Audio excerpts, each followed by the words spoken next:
안녕하십니까. 중앙대학교 산업창업경영대학원 서비스 창업론 6월 첫째 주 강의를 진행하겠습니다.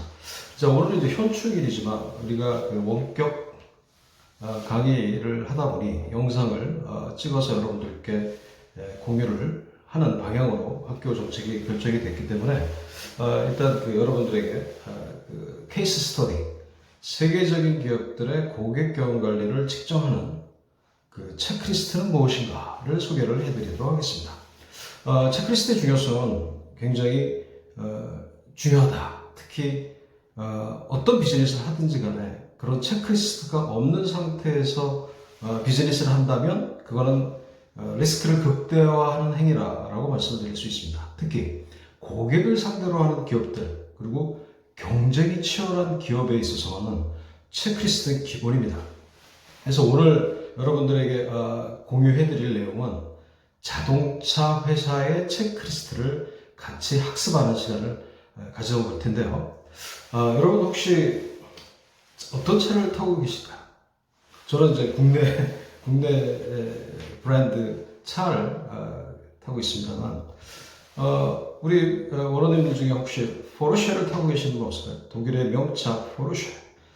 저는 2015년서부터 독일의 명차로 알려진 포르쉐 고객 경험 관리를 측정하는 코리아 한국의 파트너로서 6년째 포르쉐 미스터리 쇼핑을 진행을 하고 있습니다. 워낙 고가인 차량에다가 또 독일식의 엄격한 고객 관리 방법을 그들을 통해서 배워볼 수 있는 그런 시간이었고요. 과연 세계적인 명차구나 라는 감탄이 저절로 나올 정도로 그들은 엄격한 체크리스트를 가지고 고객 접점을 관찰하고 평가하고 개선하는 활동을 하고 있었습니다. 이제 저희가 이 미스터 쇼핑을 그 독일의 의뢰를 받아서 진행을 하기 위해서는 일단 그들이 갖고 있는 그 고객 경험에 대한 정책을 알아야 됩니다. 그래서 그들이 이제 그 영문으로 그 레터를 보내옵니다. 서류를 보내서 그걸 이제 쭉 번역하는 작업을 거쳐요. 거기에 이제 나와 있는 내용을 잠깐 소개하겠습니다. 왜 독일의 포르쉐는 미스터 쇼핑을 전 세계적으로 도입을 할까요? 지금처럼 코로나19 상황이 이제 잔잔해지는 그런 상황이 아님에도 불구하고 그들은 이 고객 경험 관리를 측정하는 이런 경영에 굉장히 중요한 활동을 멈추지 않은 이유는 무엇일까요? 자, 그들은 이제 미스터 쇼핑을 도입하는 목적을 명확하게 밝히고 있습니다. 바로 우리는 우리의 차를 구매하는 고객에게 품격 있는 고객 경험을 제공하기 위해서 한다라고 명시되어 있습니다.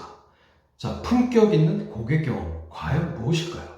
자, 이 고객 접점에서 판매 매장에서의 세일즈맨들이 고객과 대화를 하면서 나누는 말투, 제스처, 태도, 복잡, 그 다음에 전문가로서의 어떤 지식, 기술 이런 것들을 고객에게 그들은 전달하기 위해서 많은 시간과 노력을 기울이고 있고 또 직원들을 훈련하고 교육시키고 있습니다. AS 매장도 마찬가지입니다. 차가 수리를 요하는 이런 상황에서 과연 AS를 담당하고 있는 직원들은 고객들에게 어떤 화법, 전문적인 지식, 서비스에 대한 매뉴얼 이런 것들을 전달할까요? 자, 이런 것들을 측정하기 위해서 그들은 바로 미스터 쇼핑을 도입하고 있습니다. 그래서 이번 시간에는 실제로 저희가 현장에서 그 미스터 쇼핑을 하기 전에 그 미스터리 쇼퍼로 참여하는 분들에 대한 트레이닝을 했던 그런 영상을 공유할 예정입니다. 미스터리 쇼퍼로 참여하는 분들은 여러분들 어떤 분인지 아십니까? 대개 이제 포르쉐 매장을 방문하기 위해서는 이 방문자의 차들이 최소한 독일산 브랜드 차, 그것도 중대형 이상의 럭셔리급의 차들을 소유한 분들이 바로 미스터리 쇼퍼로 선발이 돼서 또 오프라인에서의 어떤 교육을 통해서 미스터리 쇼퍼로 참여할 수가 있습니다. 그들의 직업은 놀랍게도 의사도 있고요, 여러분. 중소기업 대표도 있고 심지어는 어떤 분은 이 명차만 5대, 6대를 소유하고 있는 어떤 벤처 기업의 CEO도 있어요. 자, 그들은 왜 포르쉐의 고객 경험을 측정하는 미스터리 셔퍼로 참여를 할까요? 바로 세계적인 회사의 고객 경험을 배우기 위해서 하는 겁니다. 그리고 그 배운 지식을 본인들의 회사, 본인들이 하고 있는 업체에 한번 적용해 보기 위해서 바로 미스터리 셔퍼로 참여를 합니다. 물론 소정의 그 페이먼트는 지급이 됩니다. 그러나 사실 그분들 입장에서 그 돈은 큰 액수는 아닙니다. 어쨌든 그들은 이 미스터리 셔퍼로 참여하기 위해서 귀중한 시간을 할애해서 약 3시간 이상에 걸쳐서 미스터리 셔퍼 교육을 받고 그리고 포르쉐 매장을 방문하게 되고 또 방문한 결과에 대한 리포트를 저희한테 제출을 하면 저희가 그거를 독일에 의뢰한 파트너 회사에게 그걸 보내주는 그런 형식적인 절차를 갖고 있습니다. 자, 그럼 여러분들이 독일의 명차 포르쉐를 고객 입장에서 한번 평가한다고 생각을 하고 근본 영상을 한번 주의 깊게 경청을 해보시기 바랍니다. 과연 세계적인 명차 독일 포르쉐는 어떻게 고객 경험을 하고 있는지 자 배워보도록 하겠습니다. 자동차 명품 브랜드의 그 영상은 크게 2가지로 나눠서 제가 게시를 해드릴 텐데요. 첫 번째는 바로 이제 그 독일 포르쉐 브랜드에 대한 전통과 역사에 대한 부분들을 이제 브리핑을 해줍니다. 그번 영상에서 나오는 분이 이제 저희 프로젝트 매니저, 자동차 전문 프로젝트 매니저인데요. 저희는 뭐 포르쉐뿐만 아니라 이제 푸조 미스터리 쇼핑도 지금 현재 저희가 한국에서 하고 있고요. 자, 이 자동차 이 미스터리 쇼핑을 하기 위해서 이제 바로 배우는 게 바로 이 포르쉐에 대한 스토리를 배우는 거죠. 그 다음에 이제 이 미스터리 쇼핑을 도입하는 목적, 왜 미스터리 쇼핑을 도입을 할까요? 뭐 이런 것들을 배우게 되고 또 이 자동차 미스터리 쇼퍼로서 갖춰야 될 기본적인 자세와 태도 그리고 지켜야 될 그 여러 가지 룰들을 오프라인 교육을 통해서 이렇게 배우게 됩니다. 그 다음에 미스터리 쇼핑을 하면서 주의해야 될 사항들 이런 것들도 전반적으로 숙지를 하게 되고요. 그 다음에 미스터리 쇼핑을 다녀온 후에 어떤 식으로 보고서가 제출이 돼야 되고 이런 부분들 전반적인 이제 미스터리 쇼퍼의 임무와 역할에 대해서 첫 번째 동영상에서는 소개를 해드릴 예정입니다. 베르크라는 이 심벌과 그리고 중앙에 보시는 슈투트가르트의 도시의 심벌을 이렇게 합쳐서 포르쉐 브랜드가 이렇게 탄생을 하게 되었습니다. 그리고 개념에 대해서는 포르쉐는 정통성을 유지하면서 그리고 혁신적, 그리고 성능, 사용성, 독점적, 사회적 입지, 디자인, 기능성 이 모든 것들이 다 조합된 개념이 포함된 거라고 볼 수가 있습니다. 그리고 지금 여기 보시는 이 차량들이 포르쉐에서 지금 판매가 되고 있는 주요한 차량들입니다. 그래서 맨 오른쪽부터 보시면 닥스터, 카이맨, 그리고 이제 마칸, 카이엔, 파나메나, 그리고 911 까레라 이렇게 이 단계적으로 되어 있고요. 닥스터랑 카이맨 같은 경우는 포르쉐에서 입문할 때 시작 단계라고 보시면 될 것 같고요. 그 다음에 마칸과 카이엔 같은 경우는 SUV 차량으로서 주로 이제 가족이나 자녀분들이 있으신 분들이 많이 타시는 차량이시고요. 파나메나 같은 경우는 고급 세단 스포츠카로서 정장을 입은 상태에서도 스포츠카를 정말 편안하게 운행을 할 수 있는 그런 차량이라고 볼 수 있을 것 같습니다. 그리고 911 까레라 같은 경우는 가장 인기가 있는 그리고 가장 누구나 원하는 그런 차량이라고 볼 수 있습니다.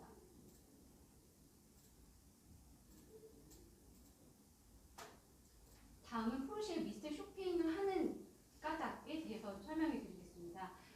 여러분들이 방문하시는 그 포르쉐를 조사를 하시고 난 다음에 리포트를 쓰시게 되는데 그 리포터는 나중에 그 센터 측에서 장점과 약점을 분석하는 데 사용이 됩니다. 그래서 단순히 내가 작성하는 리포터가 그냥 글을 쓰는 게 아니라 이분들에게는 소중한 자료가 될 것입니다.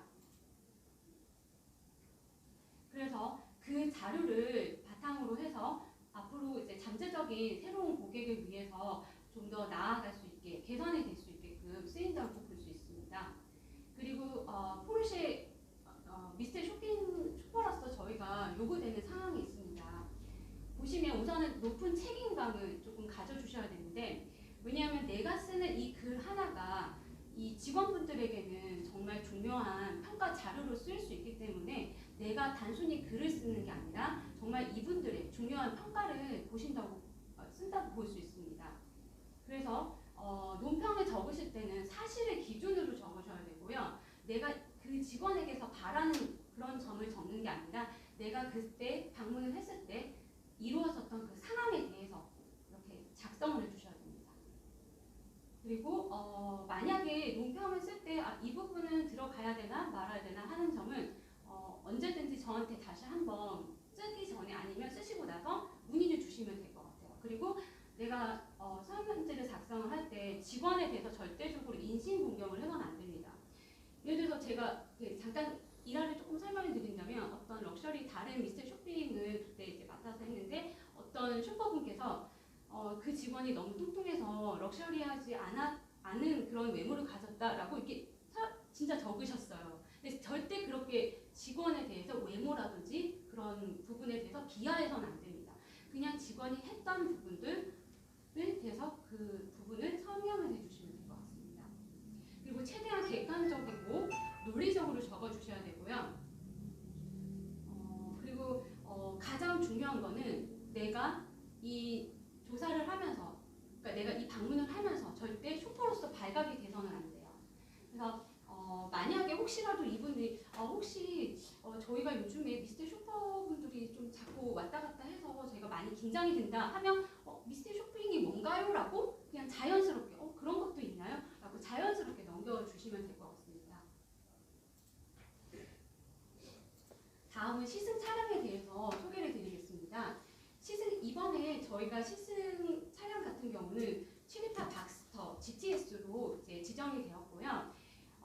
박스터 같은 경우는 지금 현재 지정이 되어 있습니다. GTS로. 그래서 혹시나 나중에 만약에 방문을 하셨을 때 직원분이 저희가 GTS 박스터보다는 GTS보다는 S를 만약에 혹시라도 더 권하신다면 정확하게 그때 얘기를 해주셔야 됩니다. 아니요, 저는 GTS를 원합니다. 라고 얘기를 해주셔야 돼요. 그리고 내가 방문을 하면서 우선은 커버 스토리를 만들어 주셔야 돼요. 그러니까 나만의 커버 스토리. 즉, 내가 왜 이 차량을 원하는지, 내가 왜 이 차량이 필요로 하는지를 어느 정도 스토리를 만들어 주셔야 돼요. 그냥 단순하게 저 차 그냥 평소에 원해서 라고 한다면 직원분이 조금 의심을 할 수가 있겠죠. 그래서 최대한 자연스럽게, 그리고 직원이 나한테 혹시 생각하시는 예상 금액이 어느 정도가 되냐, 그러면 어느 정도 내 머릿속에 가지고 있어야 됩니다. 얼마 선까지 최대 저는 페이를 할 수 있습니다. 라고 메이크 마인드를 해주시길 부탁드립니다. 지금 여기 보시는 차량이 728 박스터고요. 다음은 포르쉐 고객으로서 행동해야 되는 점을 말씀드리겠습니다. 매장을 방문하실 때는 조금 드레스업하게 조금 이렇게 그렇게 방문을 해주시고요. 혹시 그러시진 않겠지만 슬리퍼라든지 뭐 약간 너무 캐주얼하게는 좀 방문을 삼가해 주시기를 좀 부탁드릴게요. 그리고 다음은 이제 모범적인 영업 사원으로서 이제 좋은 영업 사원의 예시를 저희가 안내를 해드릴 건데요. 지금 일반적으로 고객이 매장에 입점을 하고 난 다음에 직원은 고객에게 바로 가서 대화를 하기 시작해야 됩니다. 그러니까 응대가 시작된다라고 보시면 될 것 같아요. 그리고 좋은 직원이라는 것은 이제 고객의 니즈를 파악을 해야 됩니다. 예를 들어서 왜 이 차량을 고객이 필요로 하는지, 그리고 고객에게 어떤 옵션들이 더 필요로 한지, 또는 혹시 예를 들어서 가족과 함께, 나의 배우자와 함께 같이 탈 차량인지 아니면 자녀와 함께 같이 탈 차량인지, 그런 기타 등등의 질문을 해야 됩니다. 또는 출퇴근용으로 사용을 하는지, 아니면 일반적으로 내가 여행을 다닐 때나 아니면 주말에만 사용을 할 때 그때만 사용을 하는지, 이런 기타 등등의 질문을 하셔야 됩니다. 직원들은. 그리고 편안하게 고객이 응대를 받을 수 있도록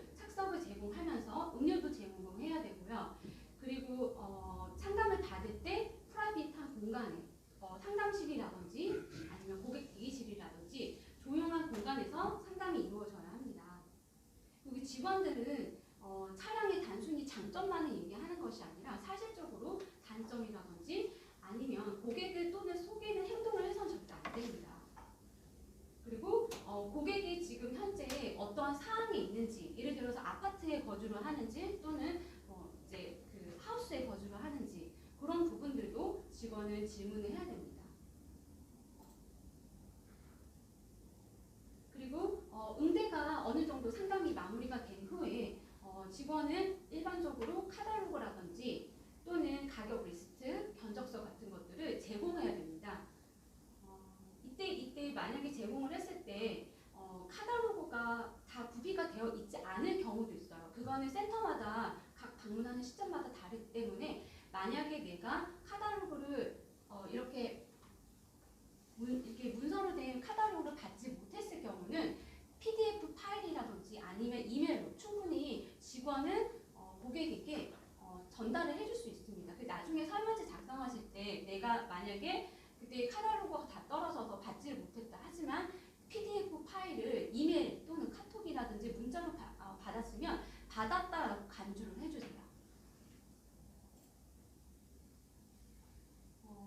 그리고 직원은 고객과 대화를 할 때 아이 컨택을 하면서 고객의 눈을 바라보면서 이제 다른 것에 이제 눈이 팔리지 않고 집중적으로 이렇게 고객의 대화를 들어줘야 됩니다. 그리고 다음은 조직적인 정보에 대해서 쇼퍼분들이 반드시 이행을 해주셔야 되는 그런 활동 포인트에 대해서 찍어드리겠습니다. 처음에 포르쉐 매장에 들어가시고 나서 바로 직원에게 다가와서 저 좀 도와주세요 라고 이렇게 얘기를 하지 말아주세요. 처음에는 우선은 이제 센터에 쇼룸으로 들어가시면 우선은 직원이 먼저 다가올 수 있게 기다려주세요. 그 기다리는 시간은 최대 10분까지 기다려주시고요. 10분이 지나도 불구하고 어느 누구도 다가오지 않는다면 그때는 직원에게 가서 저 좀 도와주세요. 상담 받으려고요. 얘기를 하시면 될 것 같습니다. 그리고 마찬가지로 나중에 차량 구성하기가 끝나고 난 다음에 직원이 견적서를 먼저 제공하지 않는다면 견적서를 요청을 해주셔야 됩니다. 견적서는 나중에 저희가 쇼퍼가 방문했다는 증빙 자료로 쓰이기 때문에 반드시 견적서가 있어야 됩니다. 그리고 상담을 하는 도중에 직원분이 먼저 경쟁사 모델에 대해서 언급이 없다면 중간에 한번 물어봐 주세요. 혹시 이러이러한 모델은 어떠냐? 그러니까 예를 들어서 나는 지금 박스터 GTS를 생각을 하고 있는데 BMW G4도 지금 좀 고려하고 있는 중이다. 라든지 뭔가 이렇게 자연스럽게 응대를 해주시고요. 그러시고 내가 생각하는 그 경쟁사 모델이 내가 지금 구매하고자 하는 그 차량과 동급이어야 됩니다. 예를 들어서 내가 카이엔을 보고 있는데 직원에게 나는 경쟁사 모델로 BMW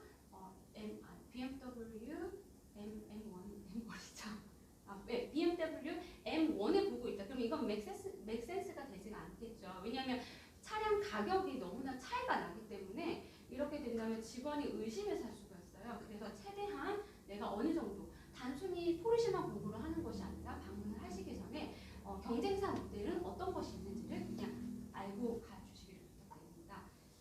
그리고 이 부분은 가장 중요한데요. 저희 이번에 시나리오 받은 것 중에서는 시승은 반드시 필수적으로 들어갑니다. 그래서 시승을 만약에 직원분이 먼저 제시를 하지 않는다면 상담이 끝나고 나서 견적서까지 받고 나서 마지막에 한번 물어보셔요.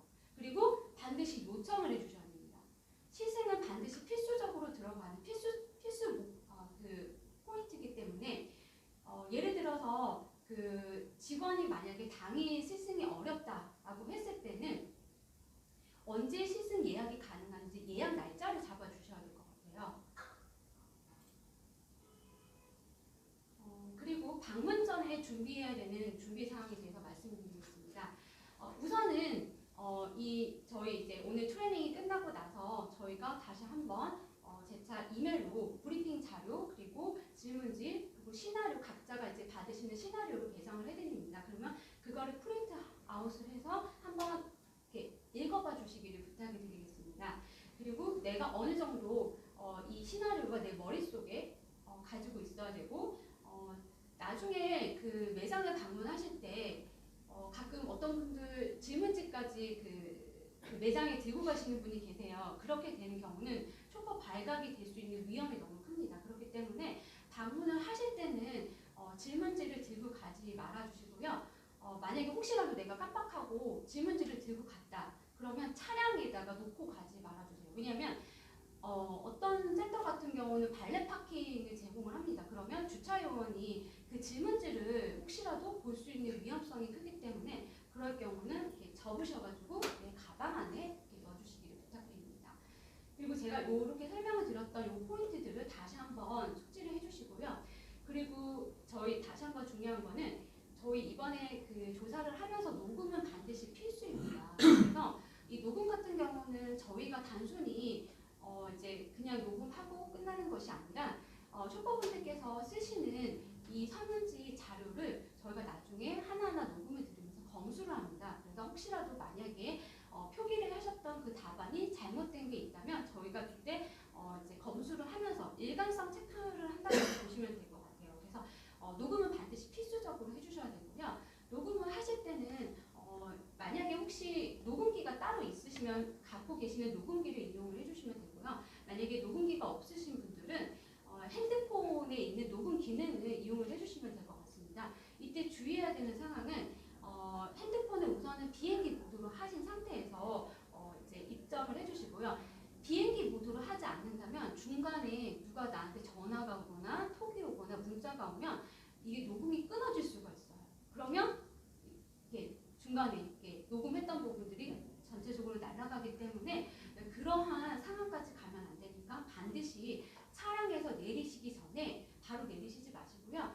핸드폰을 비행기 모드로 하신 상태에서 녹음기가 또 잘 돌아가는지 한 번 더 확인해 주시고요. 그리고 만약에 혹시라도 그 녹음이 내가 지금 하고 있는 걸 내가 주머니 그러니까 파켓에다 넣는다. 그러면 일반적으로 녹음기의 마이크가 여기 밑에 쪽에 있어요. 그래서 녹음하실 때는 이렇게 위로 향하게 해서 녹음이 잘 들릴 수 있도록 그렇게 부탁을 드리고요. 그리고 만약에 혹시 그 내가 파켓에다 넣는 게 좀 불편하다. 그러면 이렇게 다이어리 핸드폰 커버가 있으신 분은 이걸 이용하시면 되고 만약에 아이폰이라든지 뭐 커버가 없는 이러한 핸드폰 같은 경우는 이렇게 뒤집어 놔주세요. 왜냐하면 중간에 이거를 터치를 하면 혹시라도 그 직원분께서 녹음이 돌아가는 부분이 보일 수가 있어요. 그러면 직원분께서 쇼퍼분 또 오셨구나 라고 생각이 될 수 있기 때문에 절대로 그런 위험성은 조금 피해 주시기를 좀 부탁드리겠습니다. 그리고 이제 센터에 이제 도착을 하시면 이제 우선은 주차를 해주세요. 그래서 각 센터마다 상황이 조금씩 다릅니다. 어떤 센터는 발렛 파킹을 제공하는 데도 있고 어떤 곳은 발렛 파킹 스태프가 없는 경우도 있습니다. 그래서 만약에 발렛 스태프가 안 보이시면 그냥 그 주차가 가능한 공간에다가 주차를 하시고 이제 안에 들어가시고 바로 안으로 들어가시지 마시고요. 조금 이렇게 약간 그 센터의 주변을 잠깐 이렇게 살펴봐 주세요. 혹시 그 센터 주변에 떨어진 담배꽁초라든지 이런 건 없는지 아니면 쓰레기는 없는지. 그리고 센터 안으로 들어갔을 때 이제 쇼룸의 분위기를 봐주세요. 혹시 이제 뭐 쇼룸에 이제 그 더러운 부분은 없는지. 그리고 특히 전시 차량을 보실 때 전시 차량의 깨끗한 그 청결 상태를 한번 봐주세요. 그래서 혹시 이제 뭐 지문이라든지 전시 차량에 지문이 많이 있지는 않은지 또는 그 이제 발판 쪽에 흙이라든지 먼지라든지 그런 부분은 없는지. 근데 예를 들어서 지문이 아주 살짝 미세하게 있었어요. 근데 이거는 조금 더럽다고 표현은 하지 말아요. 그냥 그 정도까지는 어느 정도 수용을 조금 해주시기를 좀 부탁드리겠습니다. 그리고 아까도 제가 말씀드렸듯이 10분 이내에 누군가 나한테 먼저 다가와서 이렇게 응대를 시작하지 않는다면 그때는 요청을 해주시고요. 그리고 직원하고 대화를 하실 때 차량 구매에 관련된 것만 대화를 해주세요. 나머지 나의 비즈니스라든지 뭐 나의 상황이라든지 이런 것들을 조금 피해 주시기를 부탁드리겠습니다. 그리고 직원이 견적서를 요청을 하지 않는다면 제가 아까도 말씀드렸다시피 저희는 이거를 증빙 자료로 쓰기 때문에 반드시 견적서를 요청해 주셔야 됩니다.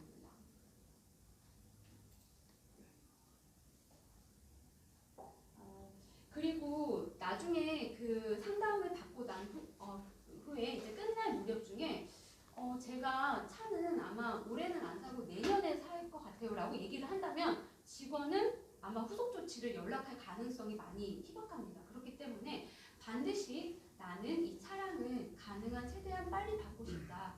아니면 뭐 빠른 시일 내에 차량 구매를 결정할 것이다 라고 후속 조치를 남길 수 있는 그런 상황의 여지를 주셔야 됩니다. 그리고 직원이 만약에 날 연락처를 묻는다면 실제 연락처를 남겨주셔야 되고요. 보통 일반적으로 방문을 하시게 되면 고객 그 작성 양식란이 있습니다. 그래서 거기에 단순히 내 이름과 전화번호만 남겨주시지 마시고요. 거기에 필요한 목록에 따라서 그런 것들을 다 적어주세요. 예를 들어서 이메일 주소라든지 이런 부분들을 정확하게 이제 적어주시고요.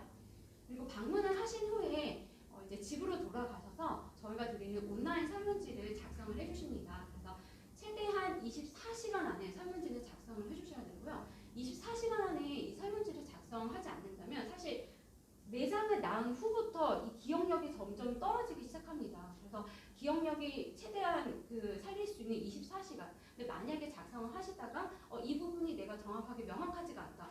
직원이 이런 말을 했나 안 했나? 그때는 다시 한번 녹음 파일을 들으시면서 작성을 해주세요. 네. 그리고 그리고 나서 이제 방문 설문지가 완료가 되면 세이브 버튼을 눌러주시고요. 그리고 후속 조치 연락을 기다려 주셔야 됩니다. 후속 조치라는 거는 이제 방문을 하고 나서 시승까지 완료가 된 시점으로부터 그 다음 날부터 카운팅이 됩니다. 그 다음 날부터 7일까지 이제 비즈니스 데이 5일 그리고 달력 날짜 7일까지 직원은 고객에게 연락을 해야 됩니다. 혹시 차량 구매 결정은 되셨는지요? 아니시면 뭐 또 다른 정보를 준다든지 이렇게 연락을 해야 됩니다. 근데 이 연락이라는 거는 뭐 전화로 하셔도 되고요. 직원분이 그리고 또는 문자, 카톡 아니면 페이스북 뭐 기타 등등 어떠한 것이든 연락을 할 수가 있습니다.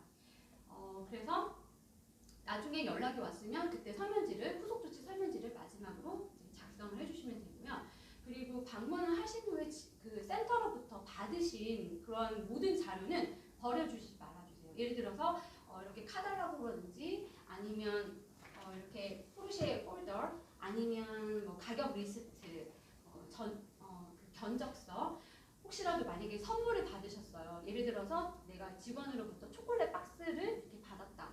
그러면 이제 그 먹기 전에 사진을 먼저 찍어주시고요. 그리고 나서 이제 네 드셔주시면 될 것 같습니다. 네 너무 까다로워서 죄송합니다. 네 그리고 방문을 해주실 때 이제 저희는 일반적으로 시승을 생각을 하기 때문에 최대한 이제 센터가 클로즈 되기 4시간 전에 방문을 해주시고요. 보통 일반적으로 7시에 이제 끝난다고 보시면 될 것 같아요. 그러면 조금 어느 정도 시간이 계산이 되시죠. 근데 이제 방문을 하실 때 센터가 오픈이 되자마자 바로 들어가시면 안 됩니다. 센터가 오픈이 되고 난 후에 약 1시간, 만약에 빠르다면 30분 아니면 1시간 후에 방문을 해주세요. 그리고 만약에 내가 그날 방문하기로 한 날짜에 갈 수 없는 상황이 되었습니다. 그럼 너무 무리하게 방문하시지 마시고요. 그때는 저한테 다시 한번 연락을 주셔서 스케줄 변경을 원합니다. 다른 날 변경이 가능할까요? 라고 하면서 스케줄을 변경해 주세요. 그래서 무리하게 이제 입장을 해주시지 말아주세요. 그리고 기존에 방문을 하셨던 곳이 있다면 그 매장은 센터는 재방문이 안 됩니다. 그래서 저희는 배정을 해드릴 때 다른 곳으로 또 이렇게 배정을 해드리고요. 그리고 혹시 나중에 이제 그 시승에 관해서 이제 직원과 대화를 했을 때 만약에 내가 배정받은 시나리오에 그 차량이 준비가 되지 않은 상태예요. 예를 들어서 내가 718 박스터를 이제 보고 있는데 그 차량이 준비가 되지 않았습니다. 그렇다고 해서 내가 바로 그러면 카이엔으로 봐주세요 라고 하면 조금 맥센스가 안 되겠죠. 왜냐하면 박스터는 스포츠카고 그리고 이제 카이엔 같은 경우는 SUV 차량입니다. 그래서 서로 다르기 때문에 그러면 직원에게 가능한 시승 날짜가 언제냐 나는 기다릴 수 있다라고 이렇게 조금 조율을 하시면서 이렇게 원하시는 내가 원하는 그 모델로 시승을 받아주시고요. 만약에 혹시 이런 경우는 괜찮습니다. 예를 들어서 박스터가 이제 그때 시승이 가능하지 않았다. 그러면 박스터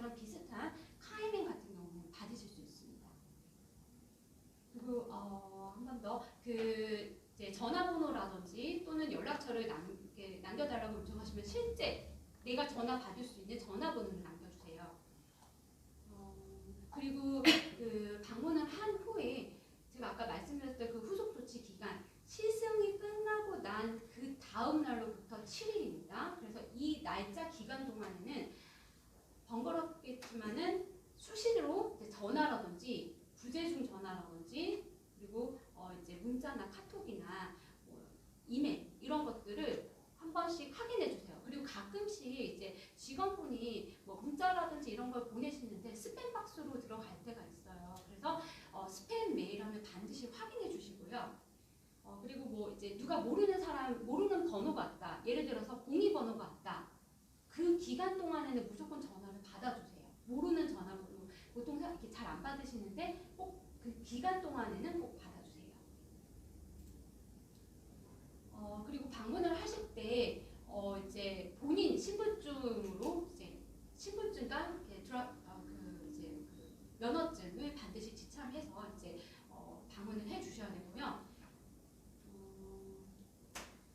그리고 만약에 혹시 시승을 하실 때 이제 직원분과 일반적으로 많이 동행을 하세요. 왜냐하면 저희가 시승을 하면서 시승하는 동안에도 직원분이 계속해서 차량에 대한 어필이라든지 차량에 대한 장점이라든지 여러 가지 부분들을 설명을 할 수 있기 때문에 시승을 하실 때도 반드시 녹음을 하셔야 됩니다. 그래서 만약에 그때 직원분이 계속 옆에 계셔가지고 내가 녹음기를 켤 수 없는 상황이 됐다. 그러면 중간에 화장실 가셔가지고 자연스럽게 이제 녹음기를 켜주시고 이제 차량에 탑승을 해서 녹음을 해주시면 될 것 같습니다. 그리고 이게 여기서는 아니었지만은 다른 브랜드에서 그런 경우가 있었어요. 그 이제 그 슈퍼분이 너무 의욕이 너무 높으셔가지고 녹음하는 게 잘 들리려고 이제 한 손으로 운전하면서 한 손으로 이렇게 핸드폰을 들고 있는 그런 상황이 있었습니다. 여기 브랜드는 아니지만은 그래서 그렇게 되는 경우는 너무나 위험한 상황이기 때문에 시승을 하실 때는 내가 운전에 자신이 있다 하더라도 한 손으로 운전하시지 말아주시고요.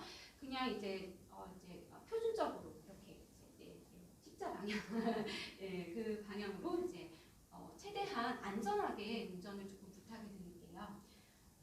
그리고 만약에 혹시라도 직원분이 이제 혼자 편하게 가시고 싶으신 곳을 자유롭게 다니고 오세요라고 하는 경우도 있어요. 만약에 그러한 경우는 절대로 고속도로에 나가서는 안 됩니다. 그리고 너무 위험하게, 무리하게, 정말 직원이 없다고 내가 이거를 정말 한번 밟아보고 싶다라고까지 그렇게는 말아주세요. 최대한 안전하게 그리고 자연스럽게 그렇게 시승을 부탁을 드리고요. 그리고 시승 때 혹시 만약에 뭐 주었던 뭐 어떤 문서라든지 서류가 있다면 마찬가지로 그런 것들을 버리시지 마시고요. 기록을 해 두셨다가 나중에 온라인 사무지 작성하실 때 증빙 자료로 다 이렇게 업로드를 조금 부탁을 드릴게요. 뭐 다시 한번 제가 설명을 드릴게요.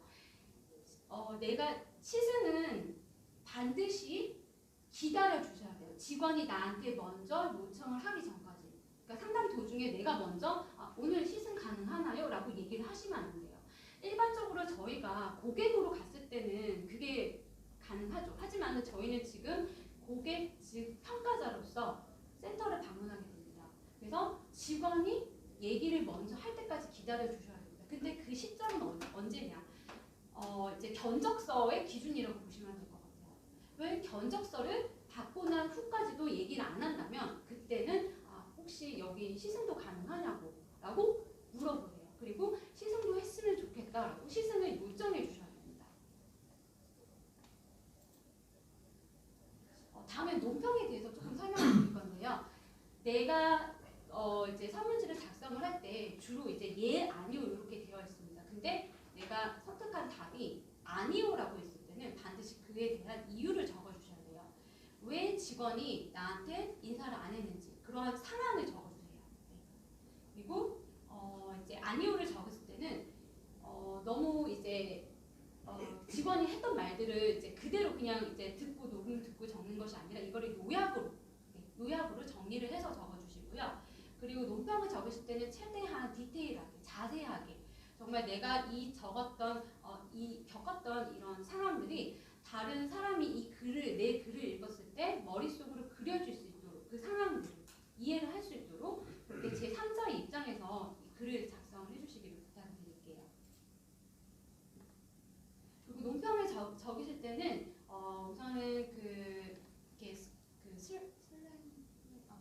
술법이라든지 이제 문법에 대해서는 조금 이제 오타는 조금 피해 주시고요. 그리고 객관적으로 그리고 논리적으로 한번 더 적어주시고 직원의 이름을 적어서는 안 됩니다. 예를 들어서 그냥 직원이라고 아니면 영업사원 이렇게 적어주셔야 되는데 김대리가 이런 식으로 적어주시지 말아주세요. 그리고 모든 논평을 적으실 때는 완료형으로 적어주셔야 됩니다.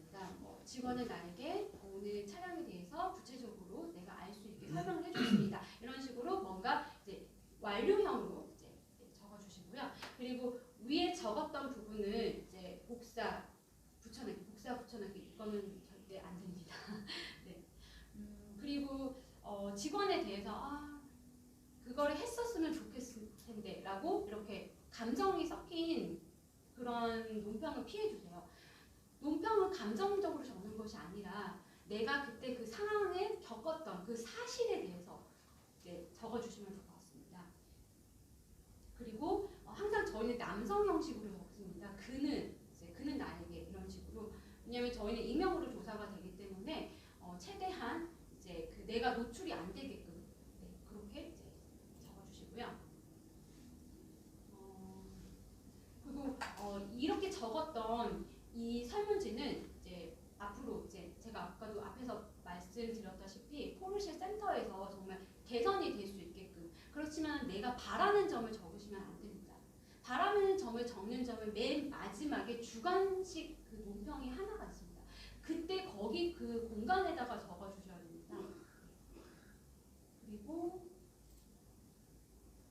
다시 한번 제가 지금 설명드렸던 이 부분들을 다시 한번 이제 포인트를 찍어드리겠습니다. 그래서 우선은 방문을 하시기 전에 이런 자료들을 이제 먼저 이제 프린트해서 읽어주시고요. 그리고 내가 이 자료에 대해서 숙지를 해드립니다. 그리고 오늘 이 브리핑이 끝나고 나서 끝이 아니라 저희는 따로 또 개별적으로 전화 교육을 드립니다. 전화 교육의 목적은 이제 혹시라도 만약에 중간중간에 내가 또 다른 질문이나 또 다른 궁금한 사항이 있으시면 언제든지 연락을 주세요. 내가 그거는 아마 그럴 것이야 라고 짐작을 해서 이제 그러니까 방문을 해서는 안 되시고요. 그리고 작성은 이제 반드시 온라인 설문지로 이제 24시간 내에. 그리고 만약에 혹시라도 내가 24시간 내에 적을 수 없는 어떤 상황이 발생될 수도 있어요. 그때는 저한테 연락을 주세요. 어떻게 하면 되냐 이거에 대해서 조금 연락을 좀 주세요. 그리고 저희가 이제 가장 중요한 거는 설문지를 작성하실 때는 일관성이 맞아야 됩니다. 예를 들어서 앞에 부분에서는 다 예, 직원은 나한테 이렇게 했습니다. 근데 맨 끝에 가서는 직원의 자산을 불성실했습니다. 뭔가 일관성에 오류가 있겠죠. 그렇기 때문에 만약에 그렇게 된 경우는 다시 한번 위로 가서 내가 어떠한 점이 뭔가 잘못됐는지 다시 한번 보시고 이렇게 헷갈리시는 부분이 있다면 다시 한번 문의를 주세요. 그리고 후속 조치 기간 반드시 꼭 지켜주셔야 되고요. 내가 방문한 그 시점이 아니라 그 시승이 끝난 날을 기준으로 그 다음 날. 그래서 예를 들어서 내가 방문한 날이 금요일이었다. 그러면 그 일요일에 내가 시승을 받았다. 그러면 카운팅이 되는 날짜는 월요일부터겠죠. 월요일부터 그 다음 그 월화수목금 금요일 저녁까지 기다려 주셔야 됩니다. 그리고 토요일에 설문지를 작성을 해주시면 됩니다. 지금 여기까지 제가 이제 간략하게 브리핑을 우선은 전반적으로 해드렸고요. 혹시